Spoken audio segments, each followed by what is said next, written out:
Hujambo mtazamaji popote pale ulipo, karibu katika habari ya kutwa nzima leo kutoka hapa Charlton Plus. Mimi ni Lulu Ali, karibu sote. Rais wa Jamhuri ya Muungano wa Tanzania Mheshimiwa Daktari Samia Suluhu Hassan leo amelihitimisha tamasha la Kizimkazi 2026 kwa kuwashukuru wananchi wa Kusini Unguja, washiriki, waandaaji na wadhamini kwa mafanikio yaliyopatikana. Ifuatayo ni taarifa kamili. Ninayo heshima kutamka rasmi kuwa tamasha la Kizimkazi la mwaka 2026 sasa limehitimishwa. Muomba Mwenyezi Mungu aibariki nchi yetu, abariki muungano wetu.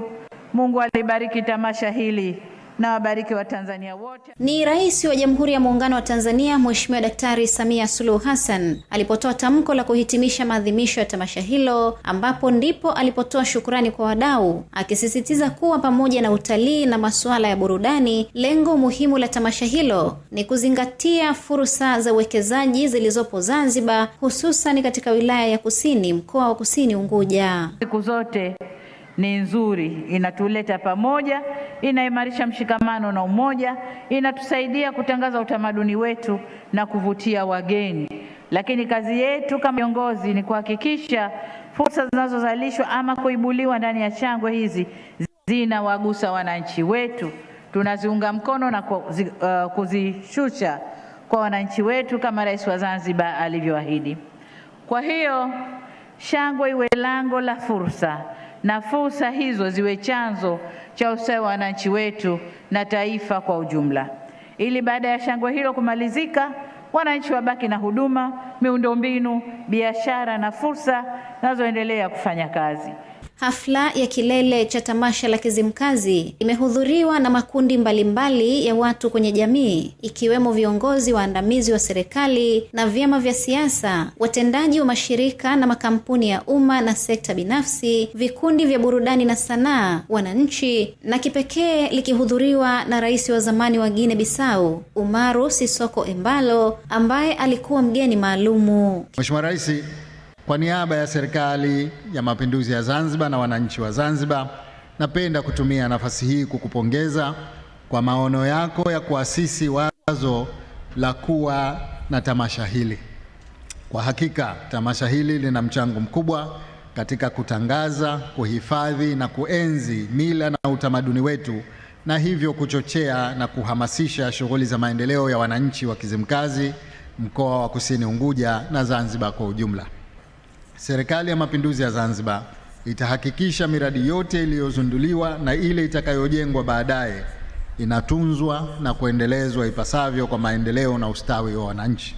Natoa wito kwa wananchi kuhakikisha miundombinu inayojengwa inatumika na kutunzwa vizuri ili iweze kudumu na kutumika kwa muda mrefu kama ilivyokusudiwa. Mheshimiwa Rais, sisi wananchi wa Kusini na hasa jimbo la Makunduchi, mimi pamoja na mbunge, tunafarajika sana tumepata maendeleo haya.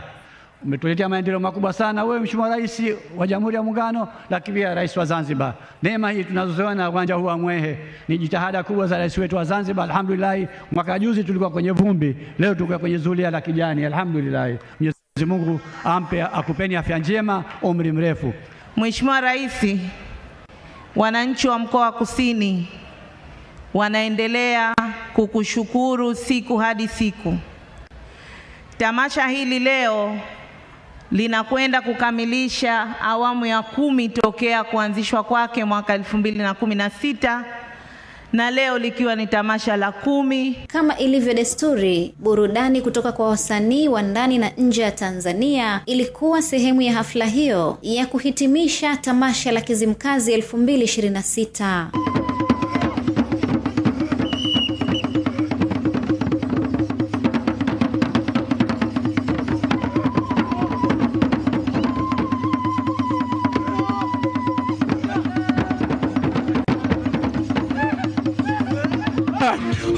Na kushindwa kuongea, hata mimi mwenyewe nikaumia.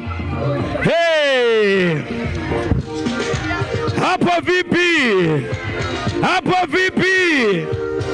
Nyuma ya jukwaa hili kuna mbeba maono na mwenye maono yake, ambaye ni Rais wa Jamhuri ya Muungano wa Tanzania, ndio muasisi wa tamasha hili.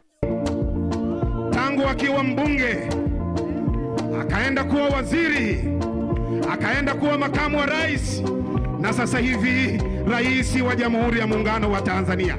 Hajaacha kuheshimisha mila na tamaduni zake. Ametualika kwenye tamasha hili kutukumbusha kwamba... Salma Shabani, Channel 10. Haya, mtazamaji, katika kukabiliana na changamoto utapiamlo hasa kwa watoto, halmashauri ya wilaya Handeni mkoani Tanga imeanza mkakati wa kuhakikisha jamii inapata elimu juu ya lishe bora sambamba na kuwa na uhakika wa chakula kwa lengo la kuwa na kizazi chenye afya bora kwa ajili ya maendeleo ya taifa. Kutoka Handeni, Ernest Mbeza na ripoti zaidi. Hayo yamesemwa na afisa lishe wa halmashauri ya wilaya Handeni Bi Julia Chalo wakati wa hafla ya utoaji wa elimu juu ya ulaji unaofaa pamoja na mtindo bora wa maisha kwa wananchi, na hapa anaelezea juhudi za halmashauri katika mapambano dhidi ya utapiamlo. Kwa mwaka 2025-26 halmashauri imeweza kununua mashine 3 za kuongeza virutubishi na kuweza kuzigawa katika vijiji 3. Lakini pia imeweza kufanya utafiti wa hali ya lishe kwa watoto chini ya miaka 5 pamoja na wanawake wenye umri wa kuzaa. Pia imeweza kutoa mafunzo ya lishe kwa watumishi 70 wa vituo vya kutolea huduma. Juhudi hizo za kutokomeza changamoto ya utapiamlo zimeungwa mkono na wadau wa maendeleo likiwemo shirika la World Vision Tanzania, huku mkuu wa wilaya Handeni Salum Nyamwese akitoa tamko la serikali. Kuna watu ambao wanajifungua wanashindwa kuendelea na maisha kwa sababu ya matatizo ya lishe. Ndio maana hata utafiti wa lishe kwa watoto ambao kwa vijana ambao wana umri wa kuzaa umefanyika ili kuona kwa nini hivi vifo vinatokea wakati mtu anajifungua au kabla ya kujifungua. Hapa Tanzania tumeweka juhudi mbalimbali ambazo zinafanyika, ikiwemo kuhakikisha kuwa zahanati na vituo vya afya pamoja na hospitali zinatoa huduma za afya ya uzazi na zinatoa huduma bora kufanikisha unyonyeshaji wa maziwa ya mama na kutoa elimu ya unyonyeshaji na lishe ya mtoto kwa jamii. Bi Asha Mohamed ni mkazi wa kijiji cha Gwedikabu na mama ambaye amezingatia lishe bora kwa mtoto wake, na hapa anatoa ushuhuda kwa wananchi. Huyu mwanangu ana miezi 5. Tangu ni mzae sijampa kitu chochote. Wote mnamuona hali yake alionayo, kwanza ngozi yake ni nyororo. Yaani kila wakati ninaomvalisha ninapendeza. Kutoka wilayani Handeni mkoani Tanga, mimi ni Ernest Mbez, Channel 10. Taasisi ya utafiti wa kilimo nchini TARI imeanza kutumia ndege nyuki kupuliza vifuatilivu kwenye zao la korosho, ikiwa ni kuwezesha wakulima kutumia teknolojia za kisasa katika kilimo cha korosho na kuondoa changamoto ya wakulima kushindwa kupulizia vifuatilivu kwenye mikorosho mikubwa ambayo kama itahudumiwa kwa ndege nyuki itawezesha wakulima kupata mavuno mengi. Mwandishi wetu Adam Malima kutoka mkoani Mtwara anayo taarifa zaidi. Wakulima korosho hutumia teknolojia ya pambu zenye jenereta kupulizia viuatilifu kwenye zao hilo, lakini mikorosho mikubwa pambu hizo zinashindwa kufikisha viuatilifu juu ya mikorosho, hali inayosababisha mkorosho kuzaa katika maeneo yaliyofikiwa na viuatilifu na kuacha sehemu ambazo hazijafikiwa na kupoteza mapato mengi. Kukabiliana na changamoto hiyo, taasisi ya utafiti wa kilimo TARI kituo cha Nalendele imekuja na teknolojia ya kutumia ndege nyuki kupulizia viuatilifu kwenye mikorosho, teknolojia ambayo inaokoa muda na gharama lakini kulinda afya za wakulima. Ili kupunguza mzigo wa kazi, sasa hivi TARI tunafanya utafiti wa kwa matumizi ya drone. Drone teknolojia imekuja, lakini hatuwezi tukaipeleka tu kwa wakulima bila kujihakikishia. Kwa hiyo sasa hivi tumeanza hiyo, serikali imetupatikia drone ambayo tunayo hapa. Kwa hiyo tunaanza sasa kutoa mafunzo ya drone, tushamalizia mwezi wa 10-11 mambo ya drone, tunaanza kutoa mafunzo na uzuri kwamba TARI tunao wataweza kutoa mafunzo haya.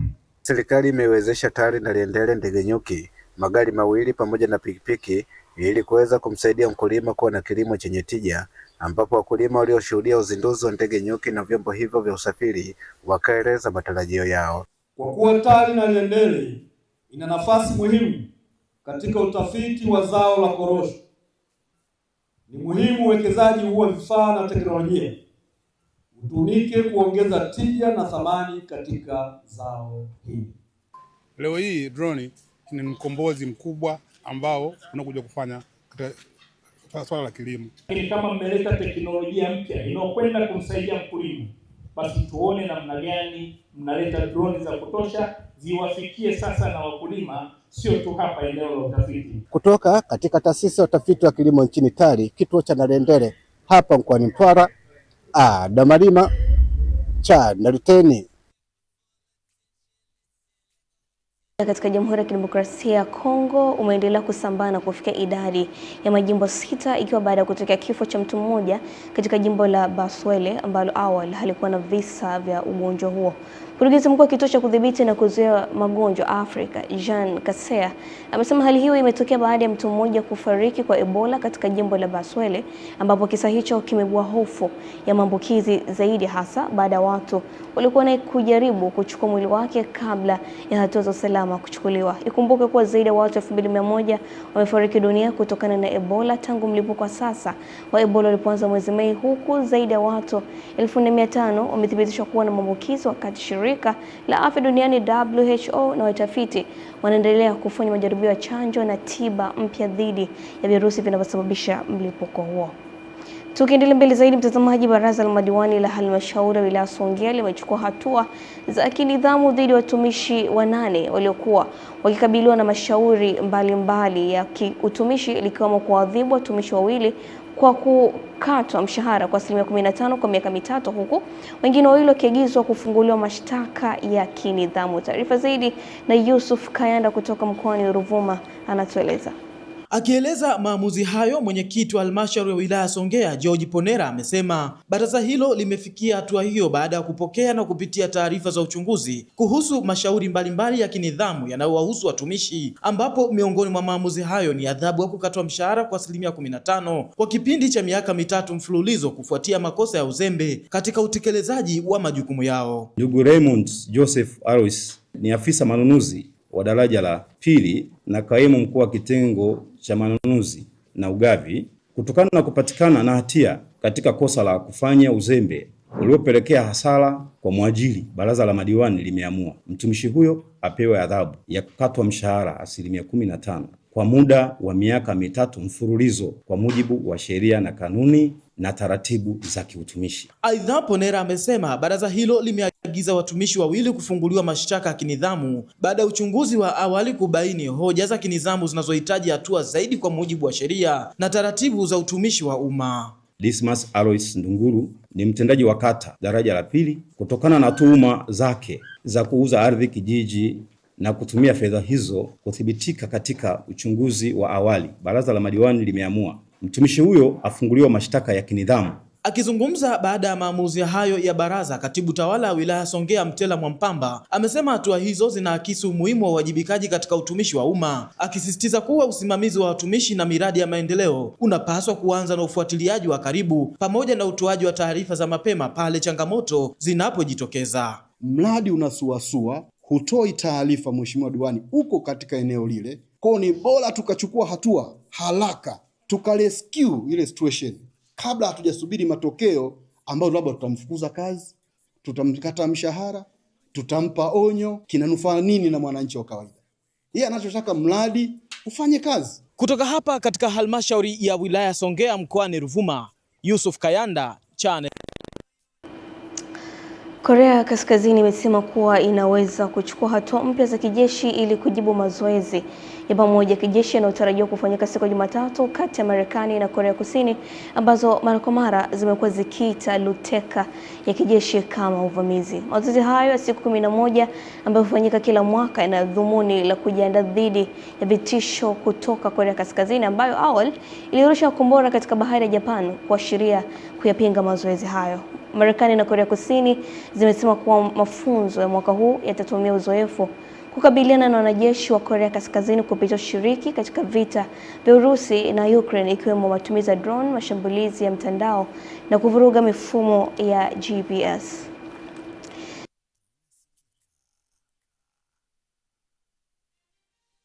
Wakati wa mchakato wa uzalishaji ili kuendana na soko la ushindani Afrika Mashariki na duniani, ili bidhaa hizo ziweze kuuzika na kukuza uchumi wa taifa kupitia sekta ya viwanda. Fatma Hassan anatueleza.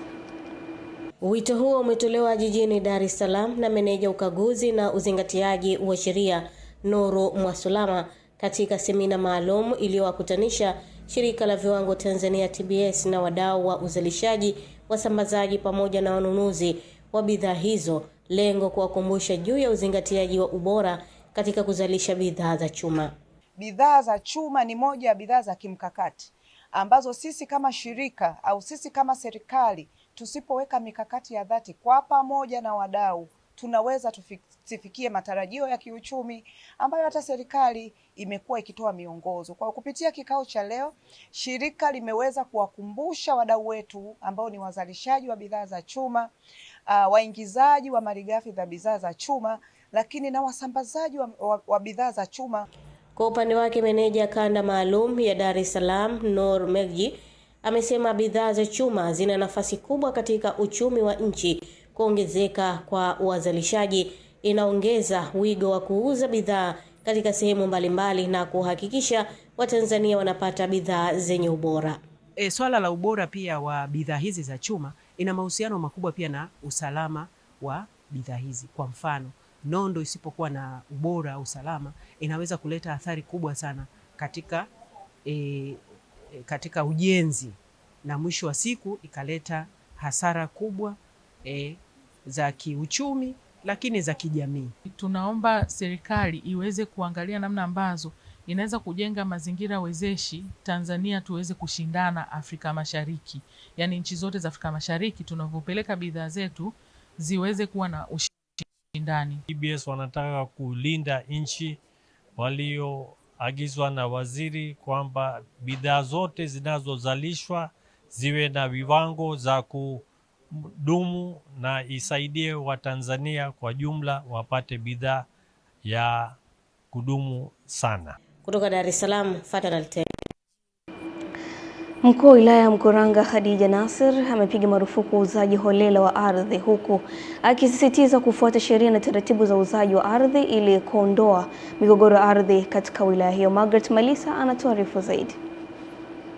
Mkuu huyo wa wilaya ya Mkuranga ametoa wito huo katika baraza la madiwani la robo ya 4 ya mwaka 2025-2026 ambapo amesisitiza madiwani wa halmashauri hiyo kuwa mstari wa mbele katika kudhibiti uuzaji holela wa ardhi. Kata ambazo zimeathirika sana na shughuli hizo za kiholela ni kata ya Vianzi, ni kata ya Mipepo, ni kata ya Vikindu, ni kata ya Mkuranga, kata ya Kimanzichana na pamoja na kata ya Shungweni.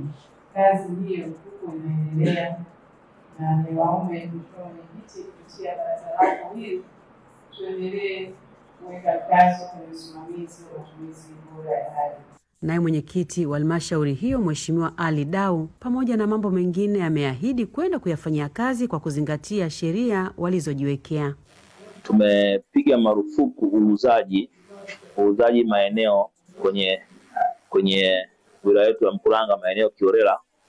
Utaratibu wa kuuza au kununua hayo maeneo, ikiwa kama unahitaji upo, tumeuandaa ndani ya halmashauri yetu. Katika ofisi ya mkurugenzi wa halmashauri, basi unaweza kupata taratibu, tengeneza master plan, mpango kabambe wa ardhi. Mpango kabambe wa ardhi unatoa maelekezo kwamba hapa ardhi itumike hivi, hapa itumike hivi na pale itumike hivi. Margaret Malisa, Channel 10. Idadi ya vifo imeendelea kuongezeka na kufikia watu 8, ikiwa ni zaidi ya idadi ya awali ya watu 4, huku wengine 7,000 kukwama na usafiri katika uwanja wa ndege wa Narita jijini Tokyo nchini Japan kufuatia mvua kubwa ilionyesha nchini humo. Shirika la hali ya hewa la Japan limesema kuwa mvua hizo zimetokea baada ya mfululizo wa dhoruba pamoja na mtiririko wa hewa ya joto na unyevunyevu kuelekea mashariki mwa nchi, ambayo ilikutana na hewa baridi ya juu na kusababisha hali ya anga kutokuwa thabiti. Shirika hilo limeeleza kuwa mvua hiyo imesababisha kusitishwa kwa huduma za kijamii ikiwemo tren, mabasi na teksi, huku zaidi ya kaya 20,000 kutoka eneo la Chiba zikikosa umeme, hali iliyosababisha kutoa onyo la dharura. Na mtazamaji, na taarifa hiyo ndio inatupa sasa kwenda kupata mapumziko mafupi. Kirejea hapa na kuja kuongezea zaidi katika upande wa habari za biashara na uchumi. Mimi ni Lulu Ali na hii ni Channel 10 Plus, endelea kusalia nasi.